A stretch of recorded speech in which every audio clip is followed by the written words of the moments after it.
getting or increasing day by day, and so any unilateral stance from or any unilateral actions from any of the countries in the continent can cause tensions for a continent that has witnessed lots of tensions already. And so this is why they need to cooperate and ensure solidarity and unity between the countries so that they can work on the water file. And this is why water has been the theme of this year. Okay, I'm glad you brought up climate change there, because water scarcity is an issue right now. What are the risks of transboundary water disputes escalating into regional tensions?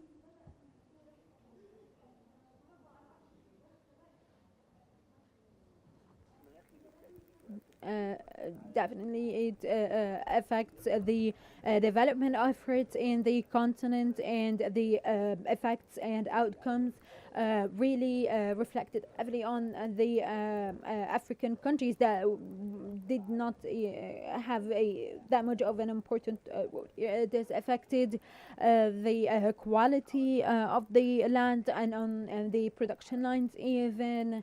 It has even affected the people living in Africa, and so this is why the climate change has been a real issue that all the African countries have been working towards. And so the African continent also needs support from the countries all around the world, and it is for greater good. Okay, if we can discuss international law here, how important is it to adhere to international law when it comes to resolving Africa's water and resources challenges?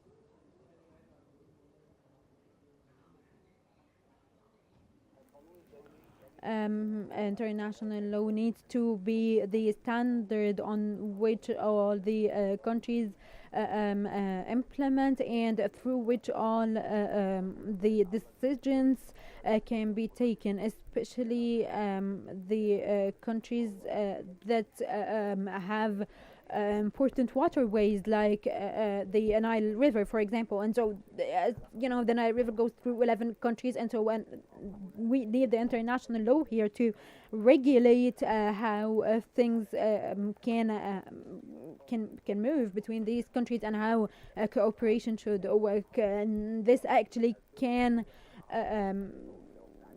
reduce the chance of challenges and conflicts between the countries. And so implementing the law is always the way to go, and it should be the standard. Okay, if we can talk a bit about the speech here. Now, it emphasized the Agenda 2063 for the continent.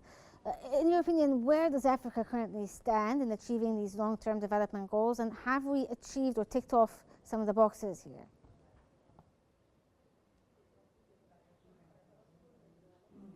Union, especially including and especially larger countries like Egypt, they have been trying to have a long-term project that has digital economy, infrastructure, and stability as its foundation, and then also empowering women. And so, as for the 2063 agenda and for the vision, we still have some years to go, but it won't be that hard, especially because of the of the youth. As you know, Africa has a large number of youth here, but yeah, the African countries are definitely witnessing some challenges, but still they can overcome these challenges if they want to, and if there is solidarity and unity between the African countries. And I think that I need you to realize that we're talking about 54 countries for this 2063 agenda, and each of these countries has its own situation and its own challenges. And so this is why 2063 will be really important for them, because they'll be working on each and every challenge in the countries. And I think that some countries have already had a boom in a lot of fields, but some countries still need support.